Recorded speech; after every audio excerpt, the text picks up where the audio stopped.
Kita masih dengan Imam Al-Ghazali dengan kitab Bidayatul Hidayahnya. Kita sudah sampai kepada pendidikan menjaga anggota tubuh. Menjaga anggota tubuh dari keharaman. Wa ammal batnu, adapun perut. Fahfadhu, maka jagalah perut itu min tanawulil harami, dari mengambil haram. Derajat pertama. Wasyubhati, dan yang syubhat, derajat berikutnya. Haram harus, begitu juga syubhat, martabat. Maka haram harus betul-betul kita hindari. Tidak usah ditawar. Syubhat harus kita hindari. Akan tapi yang namanya syubhat itu adalah sesuatu yang tidak bisa dikatakan halal, tidak bisa dikatakan haram. Namanya syubhat. Syubhat tidak bisa dikatakan halal, tidak bisa dikatakan haram. Itu namanya syubhat.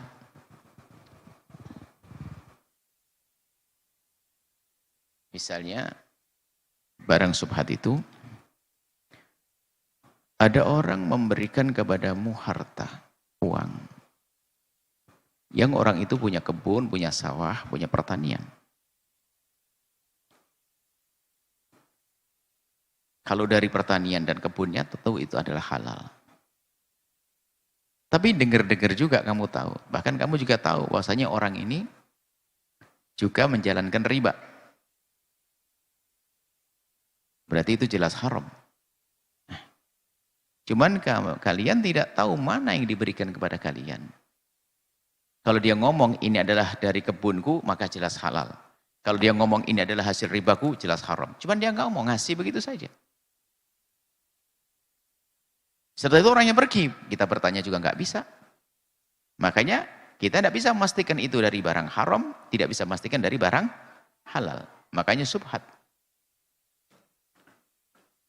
Subhat bukan satu yang haram. Karena bukan satu yang haram memang tidak dosa. Kita mengambilnya. Tapi bukan sebuah keutamaan. Yang utama adalah kita menghindar dari subhat. Dalam hadis innal halaya bayun, innal harama bayun, innal halal bayun. Halal haram itu jelas. Tengah-tengahnya adalah hal yang subhat. Sehingga orang punya pangkat tinggi itu bukan menghindar dari yang haram, menghindar yang subhat. Bahkan nanti naik lagi pangkatnya bukan sekedar yang subhat, di antara yang pasti halal pun masih dipilih mana yang paling halal. Wahris ala talabil halal. Dan semangatlah terus untuk mencari yang halal. Haris adalah bersemangat besar, berkeinginan besar, berkemauan besar untuk mencari yang halal. Jadi urusan rezeki harus yang halal. Fa'idha wajadtahu, kalau sudah engkau menemukan yang halal, fakhris, maka berusahalah engkau ala antak tasira minhu, hendaknya biarpun sudah mendapat yang halal, ini pendidikan lagi untuk naik lagi pangkat akhlak. Antak tasira ala antak tasir, hendaknya engkau juga membatasi. Antak tasira, engkau membatasi minhu, dari harta halal tersebut, ala maduna syibai, jangan sampai kekenyangan. Biarpun halal bukan sampai derajat kekenyangan. Sehingga kekenyangan pun bukan satu yang baik. Makannya berlebihan. Dan khususnya manusia ini perlu merenung betul. Sebelum kenyang, selesai. Sebelum kenyang, full. Stop. Jadi menikmati betul. Fa inna syiba, karena yang namanya kenyang itu yuqassil qalbah, mengeraskan hati. Hati keras susah dinasihati, hati keras susah menitikkan air mata, hati keras susah terenyuh mendengar petuah, hati keras susah untuk tawadhu. Wa yusifdu dhihna, mengurangi kecerdasan. Ada yang ngomong, kalau tidak kenyang saya tidak konsen. Itu kebiasaan namanya. Padahal yang dimaksud di sini adalah cerdas, cerdas hati, cerdas pikiran. Memang kalau sudah lapar berlebihan juga nggak konsen. Seperti halnya kekenyangan, biasanya ngantuk. Dan memang pas-pas, jangan berlebihan. Wayubtilul hifdha, membatalkan hafalan, jadi menjadi kurang cepat lupa orang kenyang itu. Ya mungkin kalau kita cermati, itu hikmah dikatakan para ulama, tapi kalau kita raba-raba mungkin ya biasanya kalau sudah banyak makan, banyak ngantuk, banyak tidur, malas murojaah, hilang. Kan gitu. Tapi kalau sudah para hukama, orang-orang alim yang menulis seperti Imam Ghazali tentu, ya makanya kalau tulisan ulama itu, selagi tidak bertentangan dengan syariat, selagi itu mungkin tidak ada hadisnya, tidak ada Qur'annya, bisa saja adalah itu ilham yang Allah berikan. Atau berdasarkan pengalaman, sesuai dengan pendidikan mereka. Gak usah kita bertanya mana dalilnya Qur'annya, enggak ini. Nah, kalau orang, apalagi nanti kalau kita baca kitab ta'lim bagaimana? Kalau orang makan banyak kan yurithul bulqam, menjadikan otak dahak yang turun dari kepala itu dahak yang menjadikan kecerdasan itu berkurang, hafalan berkurang. Ya dihindari saja. Dihindari saja. Uyuthkilul a'dha, dan menjadikan berat badan anggota tubuh untuk beribadah. Anil ibadati. Wal ilmi. Cari ilmu jadi malas. Wa yukawwish syahawati, dan menguatkan syahwat. Wa yansuru junud syaitan, dan akan menjadikan membantu pasukan-pasukan syaitan. Ya pasukan syaitan di dalam diri kita ini ada namanya hawa nafsu. Sebagian mengatakan seperti itu, pasukan-pasukan syaitan atau perangkap-perangkap setan yang ada dalam diri kita yang menjadikan kita menjadi tunduk kepada syaitan. Pintunya adalah hawa nafsu. Ya kan? Sudah kalau nuruti hawa nafsu langsung ikut setan. Setan melalui hawa nafsu ini, setan bermain dengan hawa nafsu. Ngiming-ngimingi dengan hawa nafsu. Sehingga mengikuti keharaman. Wasyiba'u, kenyang itu minal halal, yang dari halal. Kenyang dari halal saja. Mabda'u kulli syarrin, sebab segala ketidakbaikan. Bagaimana? Halal, kenyang halal. Kenyang dari halal itu saja menjadi sebab banyak ketidakbaikan.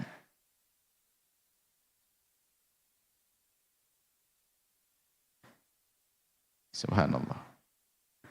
Wa kaifa minal haram, bagaimana dari yang haram? Halal saja kalau kekenyangan banyak tidak baiknya. Belum lagi nanti obrolan dengan para dokter, kalau orang penyakit langsung urusannya adalah pola makan. Sering disalahkan makanannya, padahal cara makan yang salah. Mulai kapan daging membahayakan? Tidak membahayakan kecuali berlebihan. Mulai kapan garam membahayakan? Tidak berlebihan. Mulai kapan? Tidak ada. Manusia sendiri yang berlebihan. Makannya berlebihan. Wa talabul halali fariidatun ala kulli muslimin, mencari yang halal itu wajib. Ibadah. Maka jangan ragu siapapun, para santri, kalau mengingatkan orang bekerja mencari halal itu ibadah. Ada nilainya di hadapan Allah. Wajib. Kalau kewajiban pahalanya besar. Maka sering orang tertipu. Sebaliknya ibadah banyak, tapi dari yang haram. Mau ke mana dia? Ibadah dengan yang haram tidak diterima. Wal ibadatu wal ilmu, ibadah ataupun ilmu, bisa menuntut ilmu, pulpennya ngambil miliknya temannya,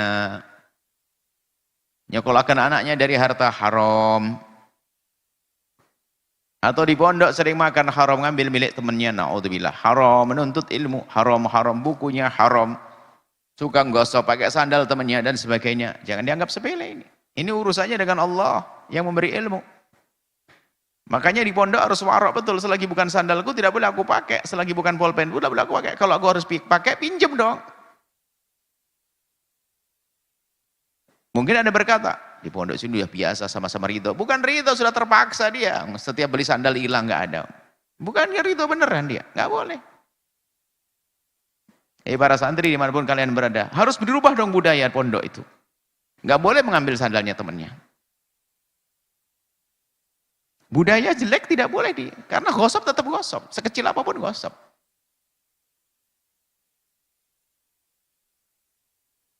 Pulpennya, makanan.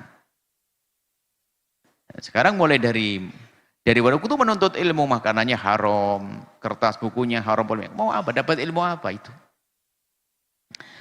Wal ibadatu wal ilmu, ibadah serta ilmu yang didapat ma'aklil harami, dengan makanan yang haram, kalbina ala sirjin.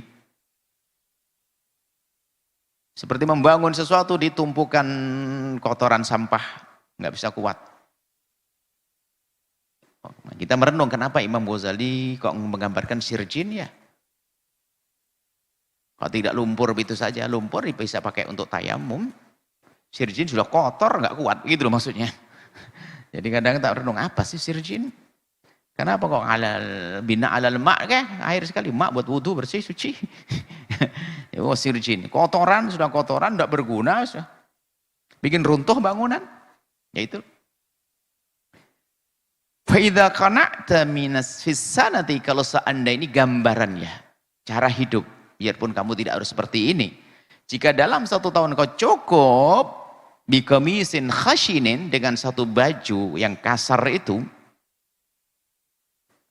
maksudnya pandai-pandailah kita itu mensyukuri. Kalau seandainya dalam 1 tahun kamu bisa cukup hanya satu baju yang kasar itu, wa fil yaumi wa lailati, dan sehari semalamnya cukup biraghifaini, dengan 2 potong roti, minal khashkar, khashkar ini adalah sesuatu yang paling jelek. Jadi kalau barangnya rongsokan, KW lah, paling jelek lah gitu. Jadi roti yang paling jelek. Seandainya sehari jual roti, bajumu hanya 1 setahun. Kemudian watarok tataladzudha, dan engkau menghindari daripada enak-enakan. Bi aja bil utmi, dengan lauk pauk. Kamu menghindari lauk pauk. Maksudnya bukan membangun ketamaan, jadi membiasakan bagaimana kalau kita mensyukuri apa yang Allah berikan. Sudahlah makan seadanya. Kira-kira kapan kita akan kesusahan mencari rezeki? Sehingga selama ini kita mendengar bahwasanya kita susah mencari makan dan sebagainya. Bukan susah, karena cara makan kita sudah nggak sehat, tidak menyesuaikan dengan pemasukan kita. Sudah tahu suaminya pemasukannya pas-pasan, ini kejadian juga di masyarakat. Suaminya masaknya pas-pasan, istrinya nggak pernah kenal cara masak. Belanja tuh, makannya beli makanan jadi semuanya. Alasannya nyenengkan suami dan sebagainya. Suaminya nyungsep.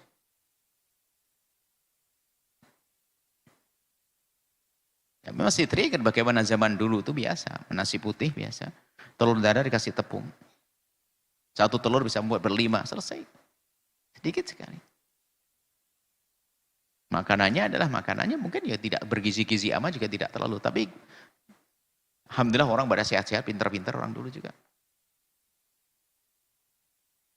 Makanya termasuk hari ini, untuk menjadikan kita cukup sebelum tampak cukup adalah cukupnya hati, ghinan nafsi, kaya hati.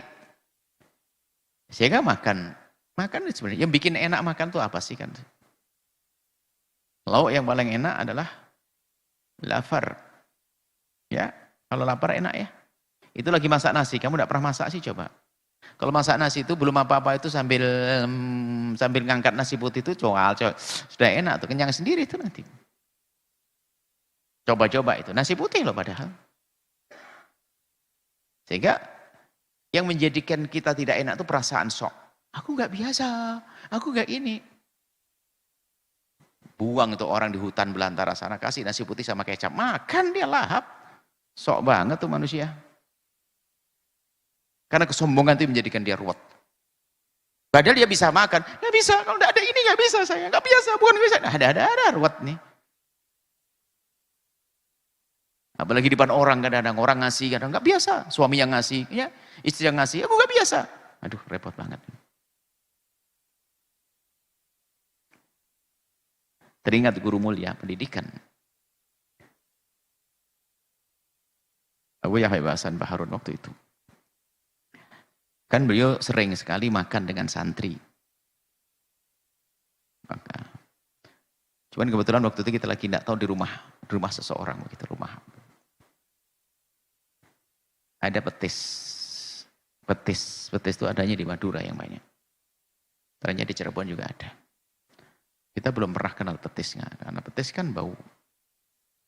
Akhirnya kita tidak makan, dilihat sama beliau, cuman beliau lembut, tidak mengingatkan saat itu. Matakul petis, tidak makan petis. Tidak bisa. Kata beliau, nanti belajar makan petis. Khawatir nanti di sebuah tempat kamu diberi petis sama orang, lalu kamu tidak suka. Dia sedih dia, apalagi kamu seorang ustadz, seorang alim ustadz, diundang rumahnya orang dikasih petis, kamu bilang, aku tidak makan petis, sedih dia. Sedih dia. Mulai itu kita mulai colek-colek ngerasain petis. Kebetulan kita punya teman orang dari Masa Lembu, petis gorengnya enak. Kalau ini mungkin dengar Masa Lembu sana suka bawa petis, colek enak.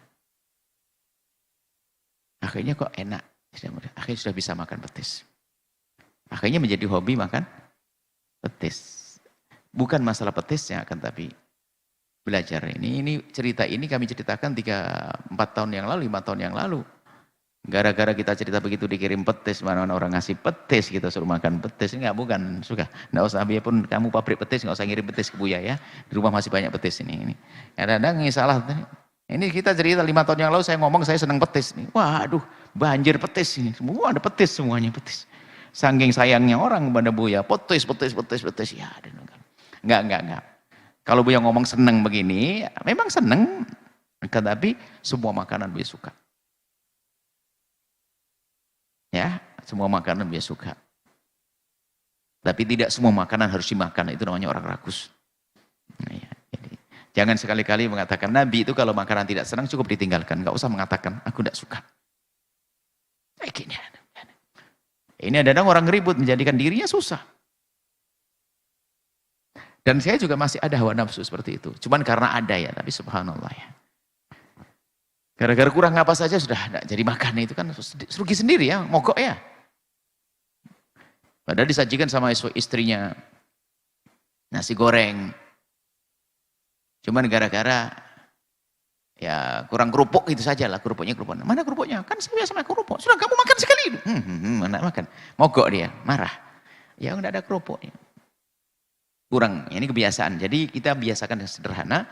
Yang menjadikan orang tidak bisa makan itu adalah biasanya action. Kalau masalah tidak bisa karena belum biasa, itu bisa dibiasakan biarpun kita tidak boleh memaksakan. Tapi kalau memang adanya itu, lihat selagi itu halal, bersih, thayyiban, halalan, belajarlah. Belajar. Kalau sudah senang menjadi biasa.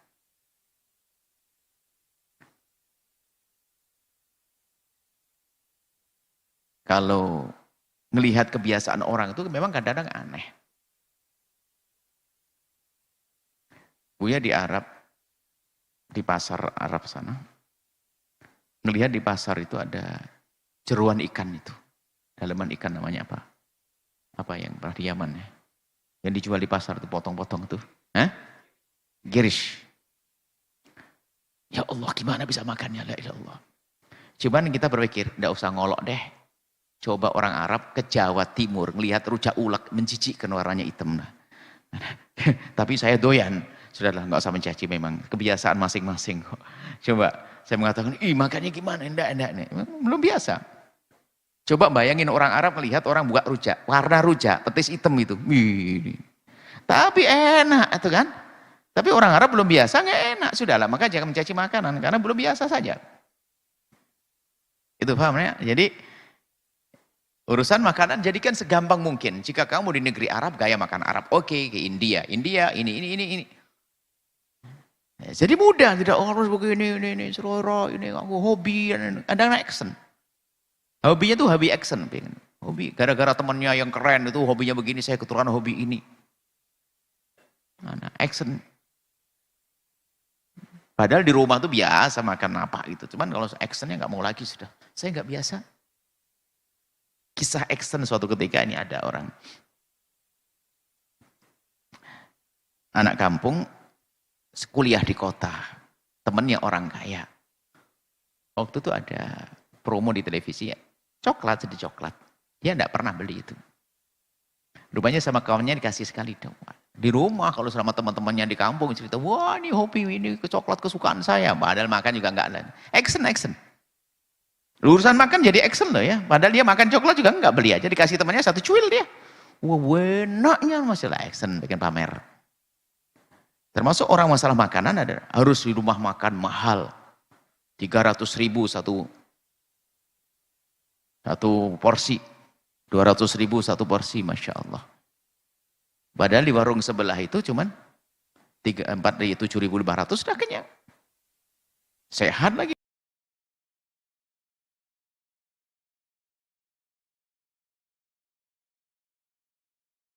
Lega itu hati, nerima, ini rizki dari Allah, nikmat. Apalagi dihubungkan yang memberi adalah ibundaku, istriku, suamiku. Ini di tempatku mau belajar, Allah.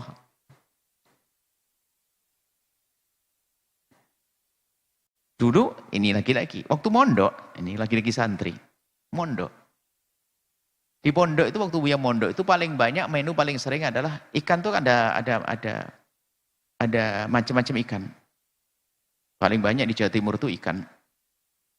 Ada ikan ayam, ada ikan laut, ikan tempe sama ikan tahu juga. Ini disebut ikan juga. Ikan tahu sama ikan tempe. Ini. Tempe itu paling sering. Sampai guyonannya itu mungkin ini kalau di rongsen kelihatan tempe semuanya. Kurang lebihnya begitu guyonannya. Mohon maaf. Seolah-olah lihat, karena apa? Perasaan saja dia. Sekarang kita tanya, nasi itu rasanya kayak apa sih? Ayo coba 3 hari nggak pakai nasi di sini, stres kamu. Ya sebenarnya kenapa kok jadi biasa saja? Giliran makan tempe, action sebetulnya. Betul, waktu pergi ke Arab rupanya apa? Tanya anak Buya itu, pengennya tempe. Nah, ini waktu dia pengen tempe. Subhanallah, tempe menu enak. Sama kerupuk. Ya Allah, kerupuk subhanallah. Merem-merem makannya. Termasuk diantaranya ikan asin.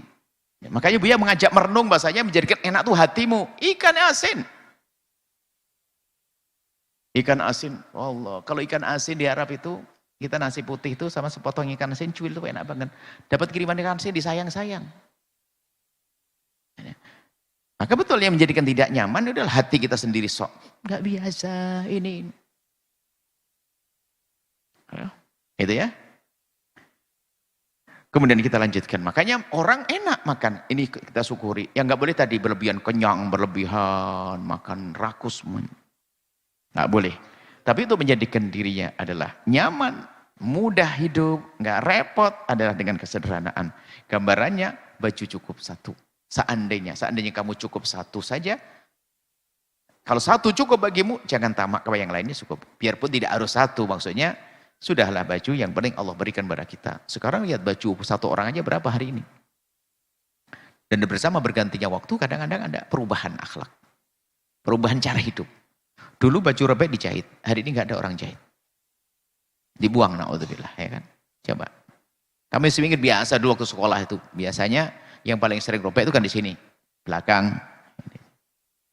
Cuman pernah juga ada action dikasih lekat handip apa? Plus itu action enggak tahu. Itu gara-gara sinetron barangkali itu. Ikut-ikutan begitu. Yang jelas baju robek masih dijahit. Dan biasa bajunya kakak dipakai adik. Hari ini perlu diterapkan, jangan sok. Makanya wahai anak-anakku, para santri dimanapun kalian belajar, tolong bajumu yang sudah dipakai, rapikan, cuci bersih, taruh di plastik, simpan. Mungkin adikmu yang memakai, atau tetanggamu, jangan dibuang. Jangan dibuang. Takut mengurangi rizkimu nanti, karena kurang bersyukur, tolong ya. Makanya membiarkan baju keleleran, tidak peduli dengan pemberian orang tua, ini termasuk su'ul adab. Ini bukan santri yang ada di sini saja, saya ingat. Santri dimanapun, di pondok manapun. Ini untuk berlaku untuk semuanya. Subhanallah. Tidak tahu mana lebih enak waktu masakan disiapkan sama rasanya ini. Bicara tentang rasa. Buya juga pernah ngerasain mondok yang merasain makan, masak dimasakin langsung disajikan. Dan juga pernah ngerasain tinggal di pondok masak sendiri. Ternyata sering kita menemukan nikmat yang luar biasa waktu kita masak ala kadarnya. Dengan capek. Karena merasa itu perjuangan kita. Padahal kalau rasanya pas-pasan banget, berarti yang menjadikan enak apa? Perasaan diri kita sendiri. Gitu loh.